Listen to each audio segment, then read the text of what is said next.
Assalamualaikum warahmatullahi wabarakatuh.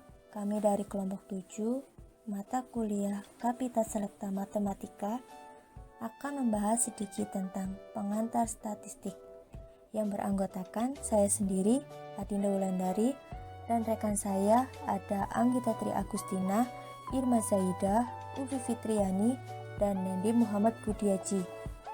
Ya, langsung saja kita simak bareng-bareng ya teman-teman. Oke, baik kawan-kawan semua, sebelum kita lebih jauh membahas tentang pengantar statistik ini, hendaknya kita itu mengetahui definisi statistik tersebut ya. Jadi menurut Croston dan Cowden, statistik adalah suatu metode untuk mengumpulkan, mengolah dan menyajikan serta menginterpretasikan data yang berwujud angka. Nah, untuk kata interpretasi sendiri itu bermakna penarikan kesimpulan dari hasil analisis yang dilakukan atas dasar data kuantitatif yang terbatas. Artinya, metode statistik tidak hanya memberikan teknik pengumpulan, pengolahan, penyajian, dan analisis data semata, melainkan juga memberikan teknik penarikan kesimpulan tentang ciri populasi dari hasil pengukuran yang dilakukan terhadap sampel yang telah dipilih secara random. Unit dan lingkup analisis. Unit analisis adalah satuan terkecil yang menjadi subjek analisis. Kemudian lingkup analisis itu yang pertama meliputi populasi. Berkaitan dengan variabel, maka populasi dapat didefinisikan sebagai himpunan semua variabel yang ditinjau oleh peneliti. Kemudian berkaitan dengan data, baik data kuantitatif maupun data kualitatif, maka populasi dapat didefinisikan sebagai himpunan semua data yang mungkin diobservasi atau dicacah atau dicatat oleh seorang peneliti. Dengan kata lain, populasi adalah himpunan semua individu yang dapat atau yang mungkin akan memberikan data dan informasi untuk suatu penelitian. Kemudian lingkup analisis yang kedua adalah sampel. Sampel adalah bagian populasi yang diambil untuk diteliti atas sebagian jumlah dari karakteristik yang dimiliki oleh populasi. Sebagian yang diambil dari keseluruhan objek yang diteliti dan dianggap mewakili seluruh populasi. Contoh dari ukuran deskripsi data diantaranya ada rata-rata, modus, median, dan lain-lain. Selanjutnya, lingkup analisis yang ketiga adalah statistik untuk memprediksi parameter. Parameter itu yang dimaksud adalah sampel untuk memprediksi populasi. Yang keempat, lingkup analisis diperlukan uji statistik, yaitu sejauh mana sampel dapat untuk memprediksi populasi. Selanjutnya membahas ukuran pusat atau nilai sentral. Nilai sentral adalah nilai-nilai yang menjadi pusat suatu distribusi data atau disebut tendensi sentral.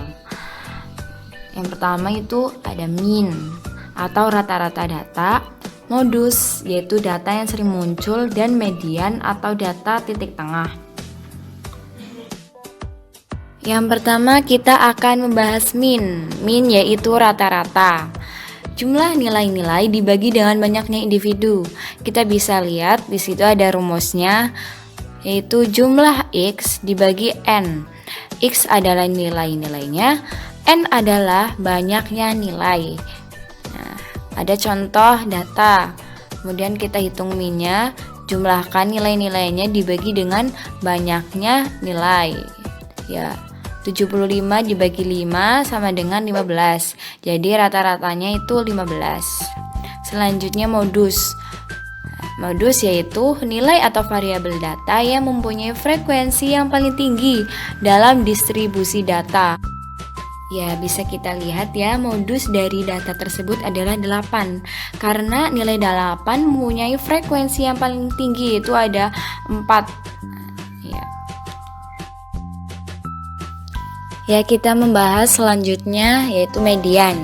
Median yaitu suatu nilai yang membatasi 50% frekuensi distribusi bagian bawah dengan 50% frekuensi distribusi bagian atas.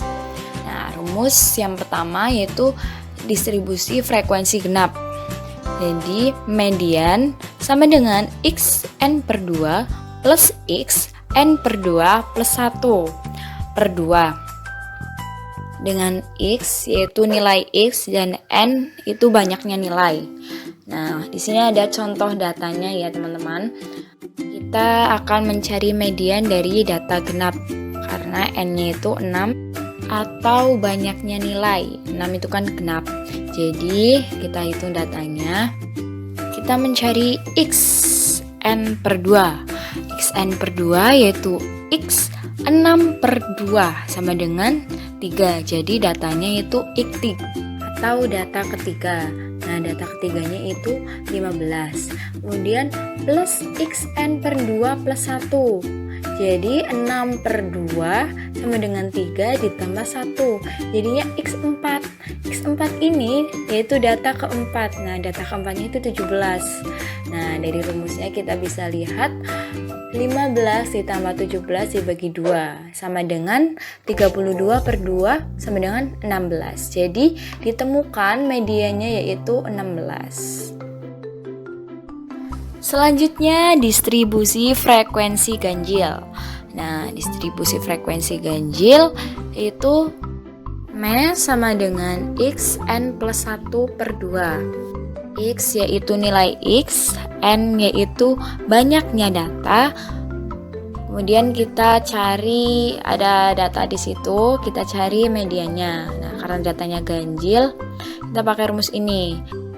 M sama dengan X, N plus 1 per 2, yaitu X atau nilai X, N-nya itu 7, 7 ditambah 1 sama dengan 8 dibagi 2 sama dengan dihasilkan X4. X4 ini atau data keempat. Jadi dari data keempatnya yaitu 17.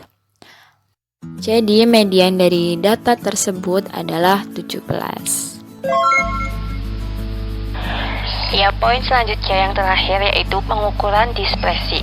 Dispersi atau variabilitas adalah derajat penyebaran nilai-nilai variabel dari suatu tendensi sentral, nilai sentral dalam suatu distribusi. Meliputi A. Pengukuran jarak. Rang G. Jarak antara nilai yang tertinggi dengan nilai yang terendah. Rumusnya adalah R sama dengan X max min X min.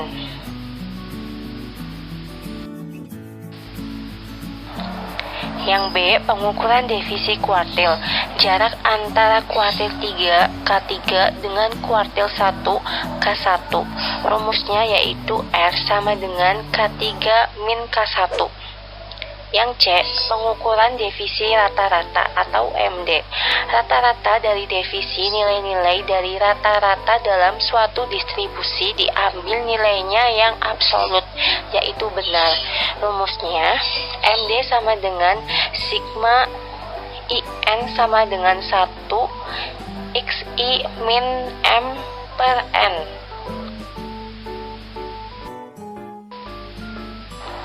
Yang D, pengukuran varians dan standar devisi. Akar dari jumlah kuadrat dibagi dengan banyaknya individu dalam distribusi. Standar devisi adalah suatu statistik yang digunakan untuk menggambarkan variabilitas dalam suatu distribusi maupun beberapa distribusi. Rumusnya yaitu var sama dengan SD kuadrat sama dengan sigma IN sama dengan 1 XI min M kuadrat per N. Sekian, terima kasih. Sekian presentasi dari kelompok kami. Apabila ada salah dalam tutur kata, kami mohon maaf. Wassalamualaikum warahmatullahi wabarakatuh.